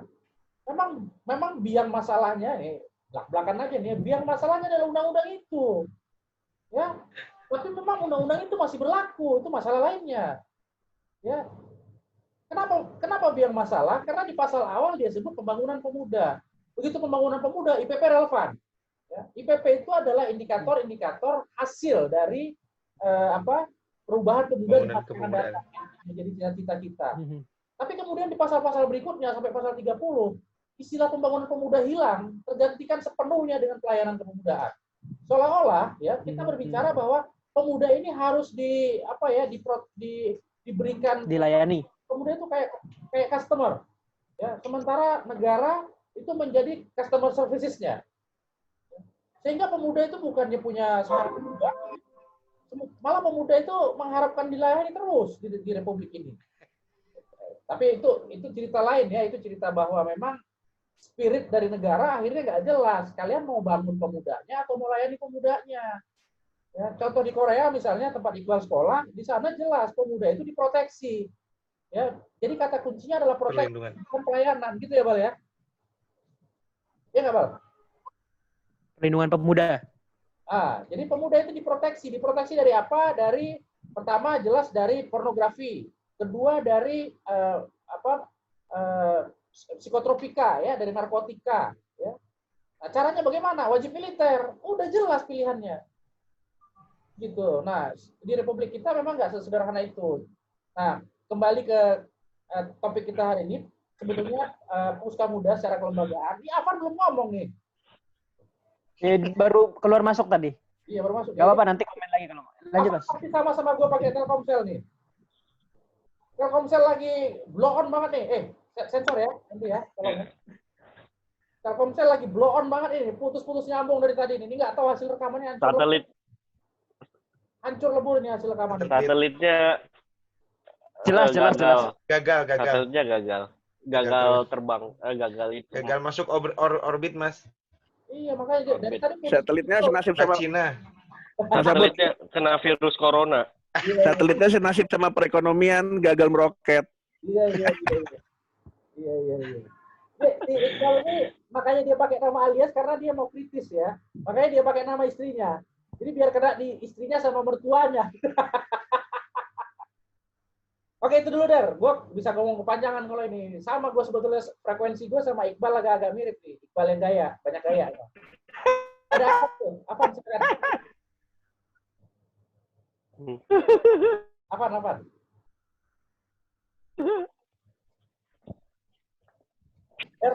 Der? Belum kita tutup. Frame-nya tadi listing masalah Bang Afan. Jadi tadi Mas Abud sudah komentarin, mungkin dari tadi dengar ya, yang dihadapin pemuda saat ini dan ke depan, tantangan terbesar yang dirasakan. Bang Afan mungkin mau nambahin atau ngomentarin tadi sejauh ini teman-teman nyebutin dekadensi moral, kemudian ideologi memberikan perlindungan ke pemuda, finansial ataupun secara moral. Kemudian tadi ada daya saing juga, pentingnya tadi alasan pemuda itu ada gitu. Why? Sebenarnya apa sih alasan lo sebagai pemuda gitu, secara sosial, ekonomi, moral juga disoroti tadi sama Bang Akil terakhir. Ya, Der. Komentar ya. Halo. Yuk, dengar. Halo. Dengar Bang.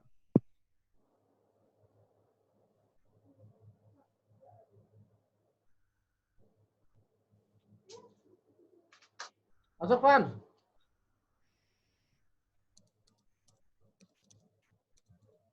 Ya, ini kurang bagus. Ya, oke. Jadi tadi nggak ngikutin semuanya ya. Ya, ini mungkin masalah bayarannya, Bel. Jadi kalau bayar telat ya diputus-putus sama ininya Telkomselnya. Ya. Jadi list nggak ikutin but aja paling. Gue pengen nyorotin list-list itu sebenarnya udah menyeluruh lah, udah mencakup hampir semuanya. Yang gue mau sorotin lebih ke perannya pemerintah. Jadi kalau dibilang dari list masalah itu kan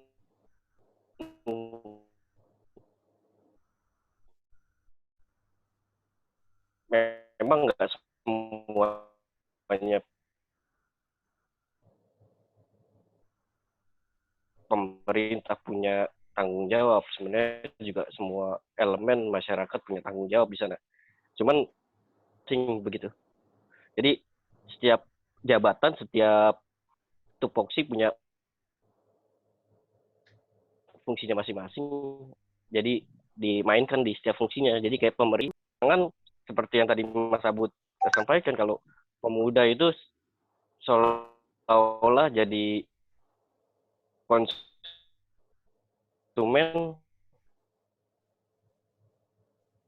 yang harus dilayani penuhnya.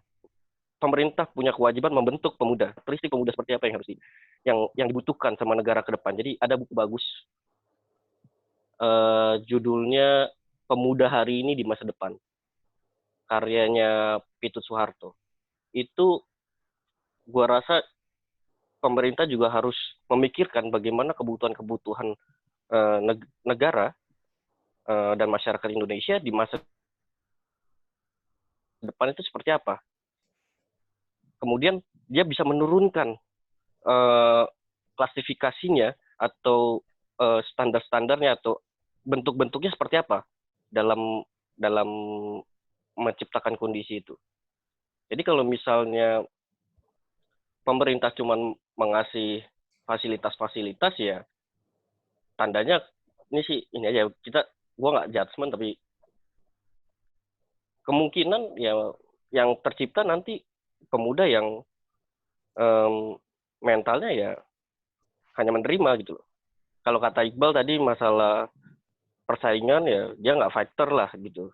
Kalau semuanya serba dikasih, cuman Mas Abud bilang tadi diproteksi. Nah itu maksudnya, diproteksi itu ibarat kita dikasih frame gitu loh. Di frame pemuda itu frame-nya seperti apa? Itu pemerintah. Jangan sampai juga kita bersaing, tapi kita nggak dikasih, kita suruh perang tapi kita nggak dikasih senjata gitu. Suruh datang ke medan perang nggak ada senjatanya. Itu proteksi. Cuman karakternya kan pemerintah harus punya dulu gitu loh. Pemuda itu mau yang kayak gimana, baru dia turunin apa aja yang harus diciptakan, kondisi seperti apa yang diciptakan untuk dibutuhkan di masa depan. Jangan sampai kemudian pemerintah nggak punya tujuan atau nggak punya gambaran seperti apa sih masa depan negara kita sekarang. Ini ada dulu, dia harus punya dulu pikiran negara kita itu ke depan itu harusnya seperti apa, maunya seperti apa, dengan prediksi-prediksi kira-kira kondisinya nanti seperti apa. Nah, untuk untuk kemudian negara Indonesia, NKRI mau bertanding, mau bersama-sama atau bersama-sama membangun dunia, ya dia butuh pemuda yang kayak gimana karakteristiknya, kan turunin dulu gitu loh. Baru setelah dia turunin, oh butuh orang yang A, B, C, D, E, F, G di bidang ini. A, B, C, D, F, G di bidang ini. A, B, C, D, F.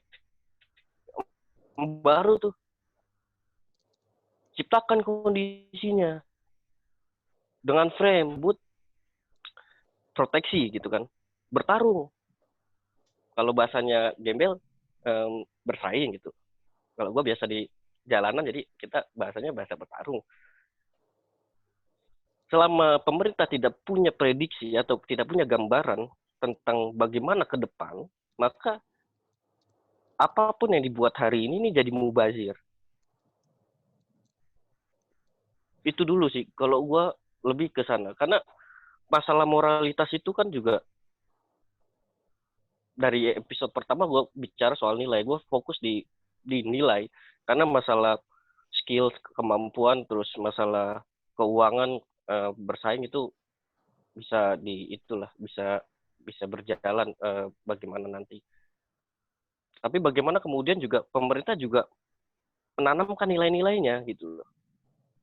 Gali dulu nilai-nilainya. Jadi Pancasila itu digali, kalau kata bahasa Bung Karno, bukan kemudian bukan hanya sebagai slogan-slogan semata-mata begitu. Digali betul, lalu kemudian dicari, lalu kemudian ditanamkan kepada pemuda-pemuda hari ini. Harus detail itu. Sila 1 apa? Turunannya apa? Ininya apa? Prakteknya seperti apa? Di bidang ini seperti apa? Di bidang A seperti apa? Kalau mau, bisa sampai sedetail itu.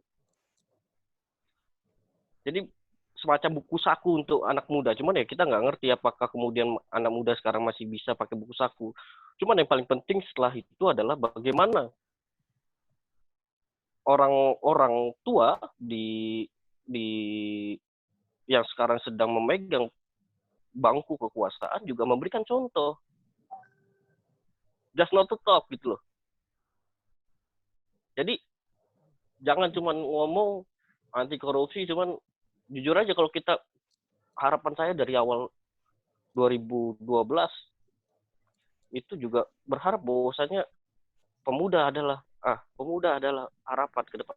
Cuman kemudian nggak sedikit juga pemuda-pemuda yang hari ini terjun di dunia politik maupun di ranah pemerintah, di tingkat BUMN ya, yang juga tersandung masalah-masalah korupsi misalnya, narkoba misalnya. Itu kan banyak. Jadi pemudanya nih kayak gimana nih gitu. Ini pemuda banyak banget gitu. Cuman bentuknya mau yang kayak apa kan gitu. Jadi jangan cuma sekedar pemuda-pemuda, pemerintah disasar sama pemuda juga. Contohnya nggak ada, visinya gambaran ke depan kebutuhannya juga nggak ada. Sedetail mungkin lah. Baru tuh diruntut ke bawah. Baru ciptakan kondisinya. Kalau Gembel bilang maunya bersaing itu ya ciptakan kondisi bersaing yang sehat. Mas Abud bilang proteksi, ya kasih apa yang kebutuhannya. Gitu. Lu kasih golok, kalau suruh bertarung di medan perang sama lawan tentara, ya jangan lu kasih golok gitu dong. Ya kan mati konyol kita ketembak sama pemuda dari Cina, dari Korea Selatan, dari kalau itu bilang Indonesia Asia Timur jauh gitu kan. Habis dong kita. Kan gitu. Terus bagaimana bertarung di lingkaran kita sendiri di antara anak muda? Nah, itulah nilainya yang harus ditanamkan gitu. Jangan kemudian kita bertarung di Jadi lihat tuh pertarungan internasional, lokal, nasional lokal. Ya, disesuaikan itu, diciptakan kondisi itu. Bagaimana kalau menghadapi sesama teman, sesama misalnya. Bagaimana sama satu negara. Bagaimana menghadapi negara lain. Jangan terus kita juga di sini kita bertarung bebas jadi liar gitu loh. Di sini kita jatuhin orang satu sama lain, teman-teman kita untuk misalnya di sisi bisnis kita jatuhkan yang lain, kemudian akhirnya jadi permasalahan baru gitu. Memang bertarung boleh, cuman setelah misalnya gue sama Gembel sama-sama di satu usaha yang sama, kita bertarung di tingkat karena ruh yang dibangun sama Indonesia itu bukan persaingan, bukan manajemen konflik gitu loh. Kita kan kerjasama. Dari awal kan Hatta juga udah pernah bilang kita itu kerjasama gitu loh. Kerjasama, persaingan bagaimana, bukan manajemen of konflik. Jangan ciptakan konflik yang kemudian nggak bisa diselesaikan. Yang bahkan nantinya akan menimbulkan PR baru atau beban-beban baru untuk pemerintah itu sendiri. Persaingan hancur satu perusahaan, berapa karyawan, berapa ratus karyawan kali berapa perut yang harus ditanggung. Pengangguran baru, lalu gimana? Berarti kan PR baru, tanggung jawab baru untuk pemerintah, beban baru untuk pemerintah. Jadi bagaimana kemudian itu? Ya itu ya pemerintah punya, gua rasa kenapa gua ngomong gini, pemerintah punya banyak kapasitas dan punya banyak instrumen untuk menciptakan kondisi seperti itu.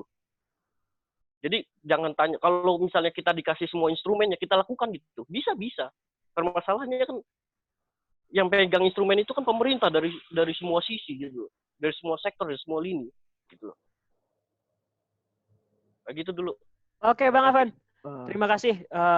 Waktunya cukup panjang kita juga ya. Karena tadi banyak juga poin-poin penting dari Bang Afan, terutama tadi bukan menuntut sebenarnya, tapi mengingatkan ya, kalau misalkan kita juga sebenarnya tunduk dan ikut dan mendengarkan apa sih arahan atau prioritas yang sebenarnya dimiliki sama pemerintah.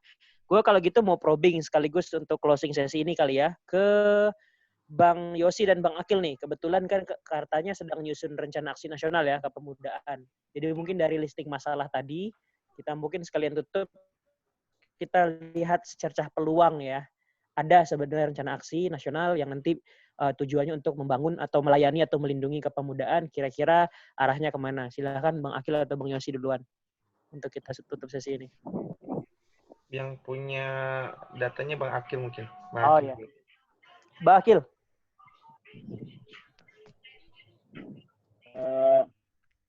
Sebenarnya ini kalau saya beberapa kali diskusi sama Mas Abud ya, sebenarnya yang perlu dijadikan sebagai landasan awal adalah landasan awal sebenarnya. Hal awal yang perlu diprioritaskan untuk keberadaan RAN ini yang coba akan sama-sama dijadikan sebagai pedoman pembangunan kepemudaan sebenarnya adalah terkait tentang ini ya, maksudnya aspek meta gimana jelasin ya, aspek di balik itu dulu gitu. Jadi kita kita saya sama Mas Abud banyak membahas tentang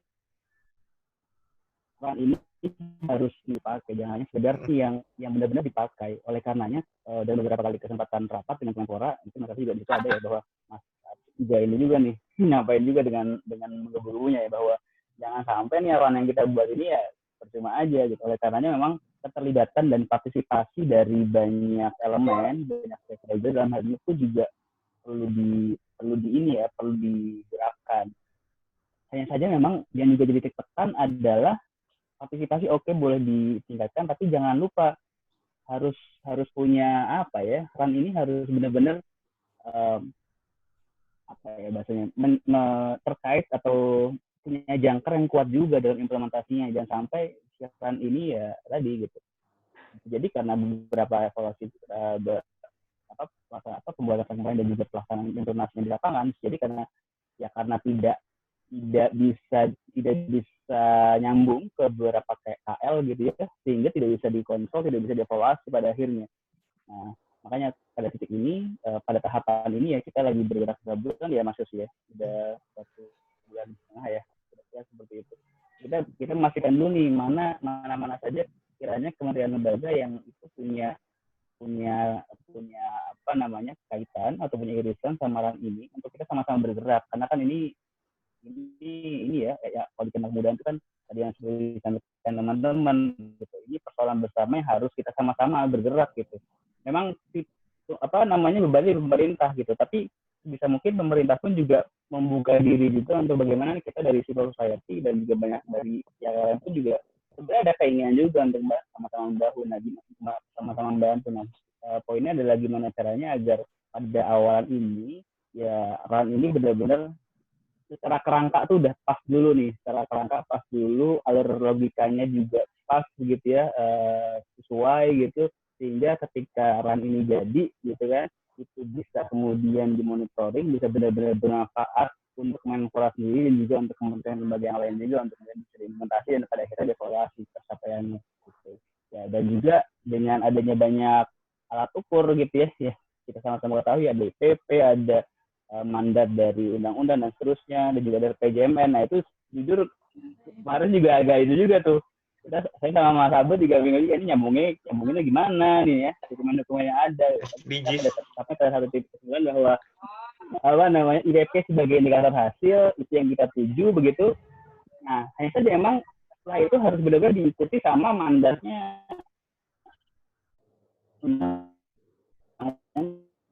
yang itu benar-benar ditegasin banget sama Mas Abud bahwa jadi ya ini kita nggak hanya mungkin PJMN karena memang mungkin kalau di PJMN kita ambil matriksnya kan udah ukuran-ukurannya tuh target 2020 2024 gitu kan, memang udah ada angka-angkanya terbawa oleh daya tangkamnya ini kurang kuat. Nah kira-kira seperti itu. Mungkin nanti bisa tambahin sama Mas Awi.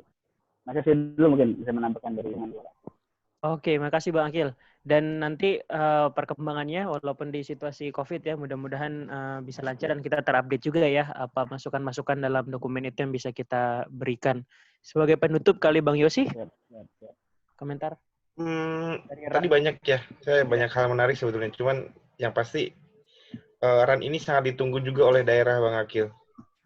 Daerah ini yang punya masa itu kan di daerah ya, yang punya pemudanya langsung di daerah, dan ini sangat ditunggu-tunggu sekali oleh daerah. Jadi bagaimana ran kita bisa operasional sampai ke daerah, bisa, dan renstra kita juga bisa sinkron dengan daerah, sehingga cita-cita yang disampaikan oleh Bang Herudin itu bagaimana desain kepemudaan itu bisa punya peluru lah untuk sampai dirasakan langsung oleh pemuda itu yang sekarang lagi dibuat, lagi disusun, mudah-mudahan bisa berhasil. Jadi ran ini sedang berjalan. Sebetulnya ran ini sudah, yang tadi Mas Abud sampaikan, dari tahun 2017 ini kita sudah ada ran ini. Cuman ya ada kesan ya asal ada perpresnya sehingga kita lampiran RAN juga berubah. Ini yang bisa sampai dirasakan langsung oleh pemuda langsung. Jadi RAN nanti turun ke RAD dan akhirnya mungkin nanti akan ya peran Puskamuda akan lebih banyak diuji lah nanti pada saat nanti RAN udah selesai. Mas Abu dan Mas Akil akan menjadi relawan yang di garda terdepan mungkin nanti pada saat menyusun RAD ke bawah sampai ke daerah juga, dan kita juga di Kemenpora juga akan banyak mengawal lah jangan sampai RAN ini tidak turun sampai ke daerah. Seperti itu Bang Dery. Yang mudah-mudahan mohon doanya saja, mudah-mudahan Kemenpora berubah. Ya tadi sebetulnya kalau tadi masalah politis yang Mas Abul sampaikan, ya selama menterinya bukan dari kalangan politis, insya Allah pemuda akan menjadi daya tawar yang tersendiri sebetulnya. Itu sedikit komentar dari saya, mohon maaf. Oke, terima kasih. Tapi penting ya, listing masalah kita sudah, kemudian juga sebenarnya ada beberapa gagasan yang bisa jadikan refleksi ya, dan juga ada peluang nanti mudah-mudahan di tingkat kebijakan, entah itu di nasional atau di daerah untuk semakin memperkuat menyongsong 2030. Nah, sesuai rencana kita juga. Mau ada komentar Bang Iqbal? Boleh dikit nambahin, mumpung iya. tadi pas lagi topiknya terkait RAN. Saya lagi baca dokumen yang tadi sudah dikirim oleh Bung Yosi ya. Di situ kan menuju isi kepemudaan tahun 2030 kalau nggak salah, atau 2026. Jadi yang pertama adalah penguatan fondasi kolaborasi fase pertama yang harusnya tahun 2020 ini selesai. Lalu yang kedua perluasan kolaborasi antara 2021 sampai 2023. Lalu yang terakhir ada pemantapan kolaborasi dari 2024 sampai 2026. Nah, jadi ketiga fase ini fokusnya di satu key point, yaitu kolaborasi di situ. Nah, untuk penguatan fondasi kolaborasi mungkin tadi sudah dibahas dari sisi ideologi dan politik. Misalkan apakah Pancasila menjadi ideologi yang ditetapkan atau kalau nanti menggunakan ideologi yang lain, ya, itu nanti terserah. Maksudnya itu nanti jadi pembicaraan tersendiri. Pancasila udah final, Bal. Oke, makanya nanti itu jadi diskusi lain apa. Kalau kayak gini, saya lebih fokus ke arah bagaimana cara kerja dari sisi pemerintah ya. Tadi sudah disebutkan terkait dari Perpres itu sendiri bahwa Perpres itu kurang efektif untuk menjalankan konsep kolaborasi dari 3 fase ini. Nah, sebenarnya saya kurang tahu apakah kita memungkinkan untuk mengambil angle undang-undang lain selain dari secara regulasi undang-undangan untuk menguatkan kolaborasi itu sendiri. Sebagai contoh, kita itu kan ada Undang-Undang 23 tahun 2014 tentang pembagian kekuasaan antara pusat dan daerah, dan saya kira kemudian itu salah satu yang bisa dibagi power ya antara pusat dan daerah. Betul. Dan di dinas, dan kita tahu di level baik itu daerah, baik itu provinsi maupun kabupaten atau kota, mereka mempunyai satu instansi sendiri, entah itu gabung jadi pendidikan pemuda olahraga di Stikpora, ada yang budaya dan olahraga saja dengan pendidikan. Nah, di situ penguatan dinas-dinas itu menjadi sangat penting di situ dalam fase 1 sebenarnya, kalau bisa memungkinkan, atau fase 2 nanti.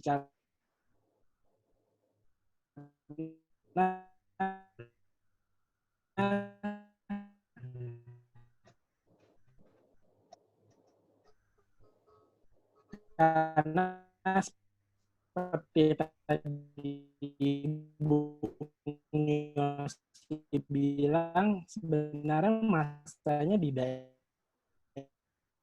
daerah. Resource menjadi kekuatan sesungguhnya sebenarnya di daerah. Kalau dari pusat terus kan nggak bakalan, ya urusan di pusat kadang nggak selesai, nanti ya bagaimana. Saya kurang tahu karena upaya melibatkan peran di daerah, baik itu sudah jadi punishment dan insentif. Seperti skenema itu kan sudah pernah dilaksanakan di berbagai, dalam konteks dalam konteks pengiriman uang dari pemerintah pusat ke daerah, entah itu baik itu dalam DAK, DAU, atau dulu disebut ada dana dekons dan lain-lain. Itu mungkin bisa menjadi salah satu hal yang paling peran daerah di satu sisi lain kita juga harus mendorong daerah itu untuk menjadi kapasitasnya menjadi lebih baik, karena kan seperti kita tahu ya, mohon maaf ya, ini kadang di lapangan di Stikpora itu menjadi kepala dinasnya itu kepala dinas buangan atau enggak yang lebih parah yang kalau dinas pendidikan itu masih seksi ya, kadang kan dia 20% pemangku anggaran di baik itu dan di nasional maupun di APBD. Ketika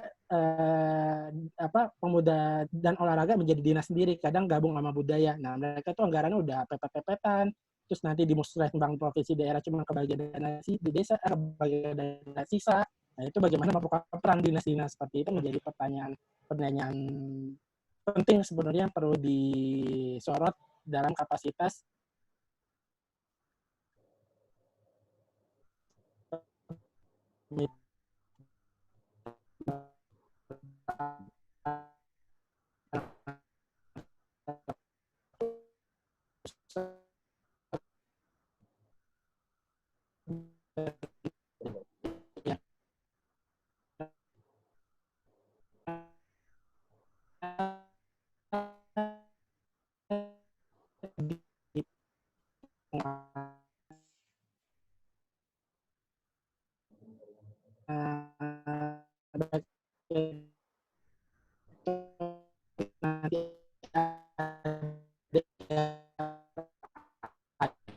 misalkan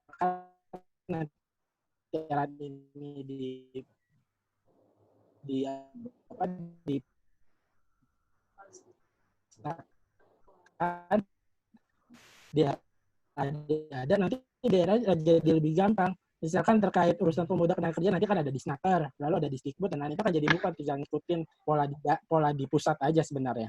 Nah, lalu yang terakhir dengan pemantapan kolaborasi ya itu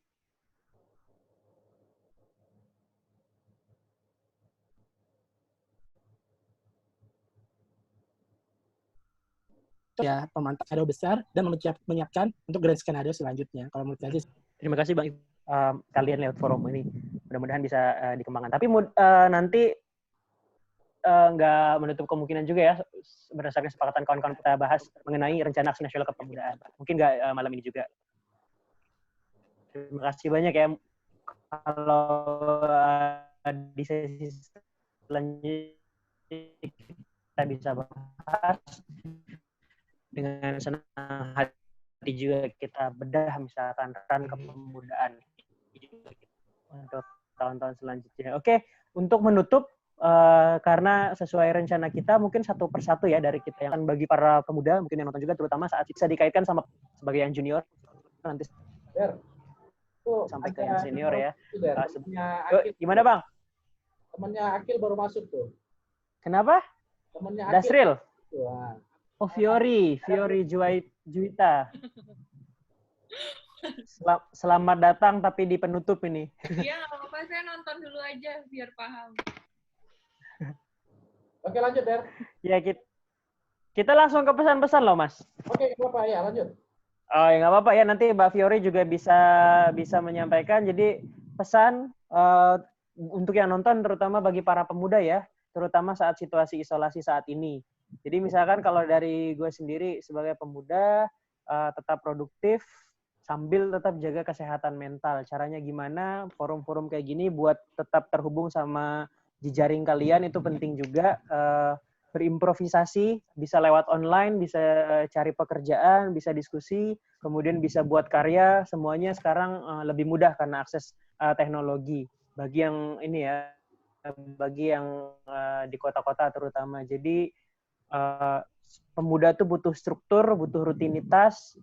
Setiap harinya kita yang tahu bangun, kapan bekerja, kapan misalkan berolahraga, makan makanan sehat, dan juga berinteraksi dengan kawan-kawan maupun keluarga tetap terhubung. Supaya kesehatan mental kita dan juga pikiran kita tetap terjaga, tidak menjadi semakin tertekan dalam situasi, terutama isolasi seperti ini, dan di beberapa daerah sudah akan mulai PSBB ya, pembatasan sosial berskala besar, yang artinya harus tetap diam di rumah, tidak bisa kemana-mana, bahkan nanti di hari raya maupun bulan puasa misalkan.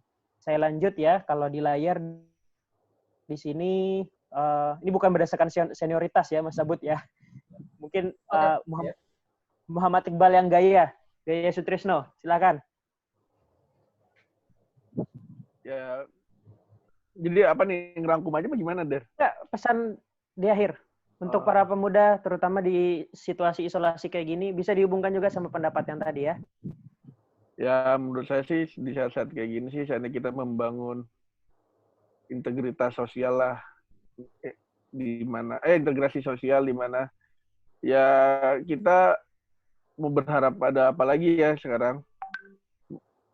Ya bingung juga ya. Kalau bagi pemuda zaman sekarang sih, kalau bisa sih tetap berkontribusi, tetap bisa memberikan. Bingung juga kalau disuruh dia melakukan sesuatu, nggak boleh, tetap dalam rumah ya. Kalau bilang mau nyumbang bantuan segala macam, ekonomi lagi kayak gini, serba salah kan. Ngomong gimana? Ya intinya tetap semangat, tetap optimis untuk masa depan. Mudah-mudahan kondisi ini tetap bisa lebih cepat berakhir dan kedepannya perekonomian kita bisa menjadi lebih membaik sehingga istilahnya peran pemuda dapat bisa maksimal lah. Gitu aja sih. Oke, terima Bingung. kasih. Baik, Iqbal. Bang Muhammad Iqbal. Masukan terakhir ya, saran terakhir. Ya, kalau di situasi seperti ini ya manfaat, kalau lagi work from home ya fokus aja terhadap pekerjaannya. Kalau lagi nggak ngapa-ngapain ya santai aja, udah gak usah repot-repot. Santai aja. Ada tips santai selama ini ngapain aja? Ya kalau saya sih karena anak rumahan, jadi udah biasa di rumah, jadi nggak masalah. Oke, nonton, bangun, tidur. Lo enak, kalau sandwich generation yang susah, yang harus menanggung atas dan bawah ini nih. Apa? Senior citizen. Sandwich generation yang istilahnya kelompok pemuda yang harus menanggung orang tua dan kalau udah punya, nah itu yang berat tuh.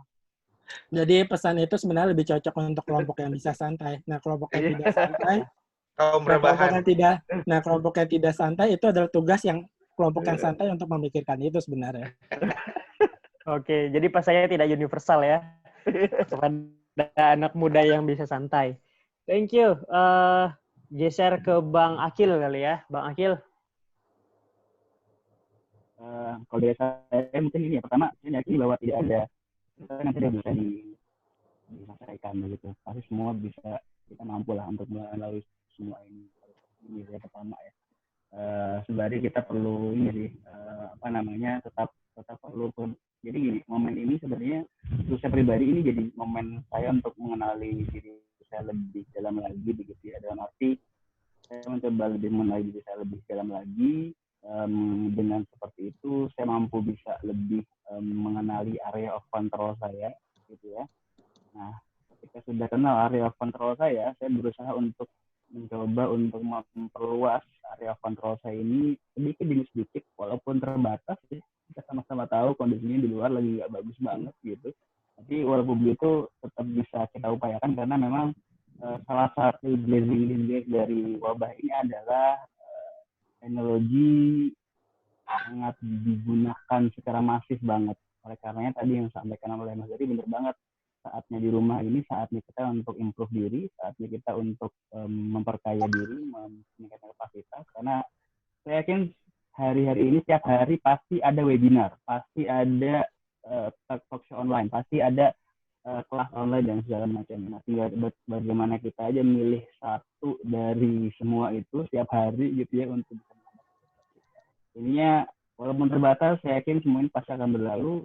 Tinggal bagaimana kita aja kemudian melihatnya dan sedikit untuk kemudian kita bisa mengenai diri, memperluas area kontrol kita sehingga kita mampu melewati ini dengan pertama lapang dada, ikhlas ya, kemudian kedua bahagia gitu ya sampai nanti akhirnya wabah itu.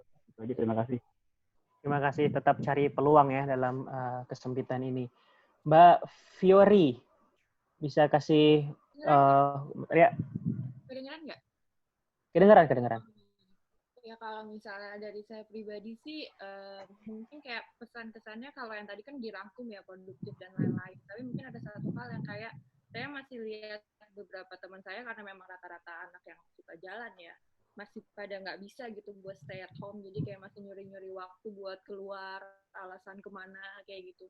Meskipun dengan alasan kayak misalnya nyari tempatnya sepi kok atau apa-apa, cuma kan kita nggak tahu kan, maksudnya kita pulang ke rumah tuh bawa apa gitu. Maksud saya mungkin bisa lebih wise juga, kayak taatin aja dulu peraturan yang ada, toh ini juga mungkin nggak bakalan kayak selama itulah. Kalau bisa kita semua bisa patuhi aturan yang ada, insya Allah bisa lebih cepat Ya, berlalu gitu mudah-mudahan aja jadi sih. patuhi peraturannya. Kita nggak tahu nih, katanya puncaknya bulan ini, ada yang bilang bulan depan atau yang Juni. Tapi ya mudah-mudahan dengan Bang mematuhi Flori, aturan bisa tambahan. Mestinya gue sekarang lagi cepat di selesai rote ya. nih, tapi gue batalin tiket gara-gara ini. Iya, patuhi aturan. Memang banyak, tapi masih banyak juga teman-teman saya yang kayaknya nggak bisa banget stay at home gitu. Anak gue aja ngerti, gue ajak ke mall, dia bilang di luar banyak penyakit. Ya, kadang-kadang kan orang dewasa lebih anak-anak daripada anak-anak ya. Iya. Jadi ya itu aja sih pesannya. Maksudnya pikirin juga yang ada di rumah, nggak usah mikirin diri sendiri. Iya, betul. Oke. Thank you, Mbak. Bang Dasril bisa ngomong? Walaupun nggak ada gambarnya ya. Bisa. Ya, Cek. silakan Bang. Semoga suara kedengeran ya. Ya. Oke, baik. Terima kasih. Sorry tadi masuknya di pertengahan durasi ya. Oke.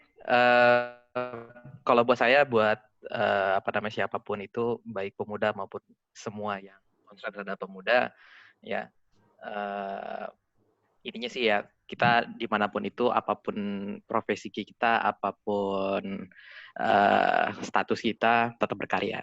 Nah, khusus buat anak muda, saya rasa situasi sekarang ini bisa dioptimasi dengan memperbanyak jam mengasah kemampuan gitu ya, dengan belajar banyak gitu. Karena kan kalau katanya si Malcolm Gladwell itu di bukunya yang Outliers, orang itu akan teruji kalau dia sudah melewati 4.000 jam spesialisnya dia gitu. Itu udah membuktikan banyak hal di banyak bidang, baik bidang olahraga, bidang seni, bidang politik.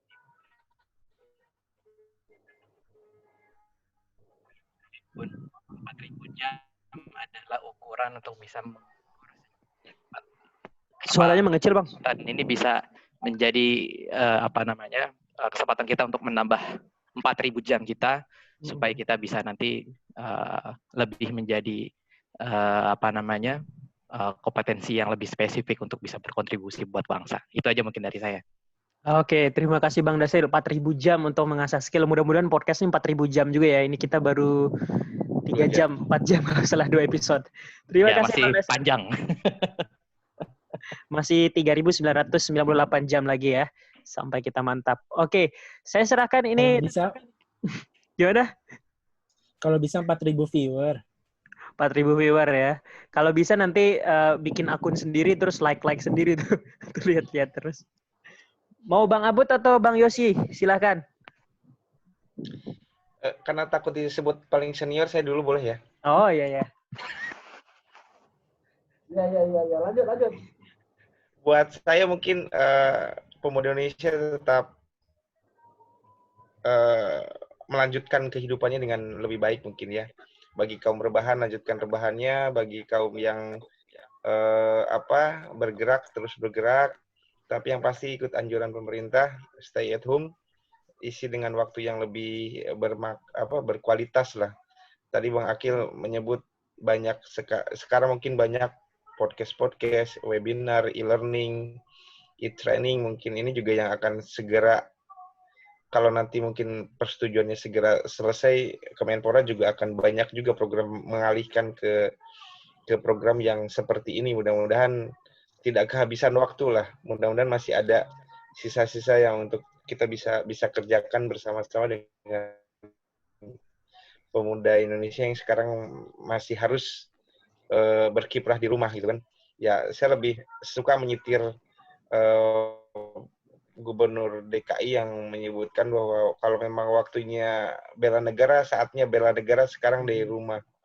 Jadi kalau memang kontribusinya bisa dilakukan dari rumah, ya usahakan dari rumah, karena salah satu cara menghentikan wabah ini berakhir ya salah satunya tidak bepergian dan tidak kemana-mana agar rantai penyebarannya tidak bergerak luas gitu kan. Jadi ya lanjutkan aktivitas yang sekarang ini dilaksanakan, namun hati-hati, info dari BNN, gembong narkoba sekarang masih berkeliaran untuk mencari mangsanya, mencari kaum rebahan yang mungkin ingin mengisi waktunya, aware dengan bahaya narkoba. Itu mungkin dari saya. Terima kasih. Tetap diam di rumah dengan jaga diri ya. Siap. Oke, dan bela negara. Penutup, Bang Risolan Habdi Lubis. Oke. Karena kacamata kuningnya dibuka ya. Segar dah. Ini mengganggu sekali dari tadi nih. Oke ya. Ini yang kertas mau baca puisi. Teman-teman pemuda ini. Dia udah nulis. Ini yang umurnya masih di bawah 30 ke bawah, boleh angkat tangan nggak? Cuman gua kayaknya. Enggak ya? Masa sih Bang Iqbal? Oh iya. Cuma 3 orang Gue ya. pas 30, gue pas 30. Itu walaupun nggak ada fotonya ketahuan memang udah tua, kelihatan. Oke, baik. Gini, kreatif ya yang anak muda. Misalnya Mbak Fiori ini kelihatan tuh ya. Videonya tuh mirip kayak orang lagi di interogasi gitu ya. Ya, maksudnya dari belakang begitu ya. Samar-samarkan gitu mukanya. Dia kelihatannya karena teman sekelasnya Mas Akil ini jadi terinspirasi dia nih. Ya. Satunya kriminolog kayak Mas. Dulu biar penasaran dulu. Lagi interogasi gitu. Baik, nah yang saya mau sampaikan gini ya, terakhir ya. Terima kasih teman-teman, ini luar biasa diskusinya. Lebih hidup, lebih menarik, tajam ya. Tajam dengan penuh kehati-hatian lah gitu ya. Nah, yang jadi diskusi penting tadi adalah kita bicara bonus demografi ke depan. Tapi jangan lupa kalau kondisi sekarang ini, saya pernah bilang beberapa kesempatan, itu agak mirip dengan Krismon di tahun 98. Bedanya adalah di Krismon 98 pemuda garis miring mahasiswa itu jadi penggerak motor perubahannya. Kalau sekarang pemuda itu justru dalam kondisi yang juga terancam, ya. Jadi kalau kita bicara bonus demografi, kita harus hati-hati dalam jangka pendek. Kita punya defisit ideologis. Ya, defisit ideologi itu apa? Ini kalau Afan yang bicara di sini, pasti kurang lebih sama pembicaraan kami ya. Defisit ideologi itu adalah dalam masa di mana kita saling kesulitan, ya, itu kita malah saling nggak peduli sama lain dan kita kehilangan fighting spirit sebagai anak muda. Ya, jadi kita yang udah tua-tua ini, Bang Yosi, Bang Akil, ya, itu nggak apa-apa. Kita udah tua ini, tapi yang muda-muda kehilangan fighting spirit, ya, itu yang harus dipertahankan di masa kita sedang wabah ini, karena sampai kapannya belum pasti, ya, tapi mungkin sementara kepastiannya kalau tanggap darurat sampai 31 Mei, dan itu masih lama sekali, ya. Kami di rumah sudah dari tanggal 14 Maret, sekarang udah stres begitu mendengar akan di-extend sampai tanggal 30 April misalnya, itu udah stres nih kita nih, apalagi sudah ada positif di masjid depan rumah, ya. Jadi anak-anak muda juga sementara kelihatannya masih berkeliaran dan nggak peduli. Jadi kepedulian itu adalah, kalau kata Afan tadi, the value of fighting spirit-nya anak muda. Itu yang harusnya ada. Ya, jadi terima kasih banyak atas diskusinya. Tugas saya selalu menutup dengan pantun. Ya, tutup dengan pantun. Jadi setiap tim cakep siap, tim cakep. Ya, gitu deh ya. Bukan ikut-ikutan kayak Najwa ya, tapi pantun. Pantun. Kita beda sedikit. Ya, pantunnya gini. Pemuda kini harus bergaya. Cakep. Di negeri sendiri tetap berpuasa. Cakep. Puska muda tetap berkarya. Cakep. Kemajuan pemuda bangsa. Cakep. Oke. Terima kasih semuanya. Sip. Tetap aman, tetap sehat, tetap bahagia, tetap diam di rumah. Oke. Keep fighting spirit ya Mas, jangan cepirit. Iya. Recordingnya bisa di stop Mas Abud. Sudah ini tadi paling. Oke. Boleh ngomong jorok abis ini ya? Boleh, silakan.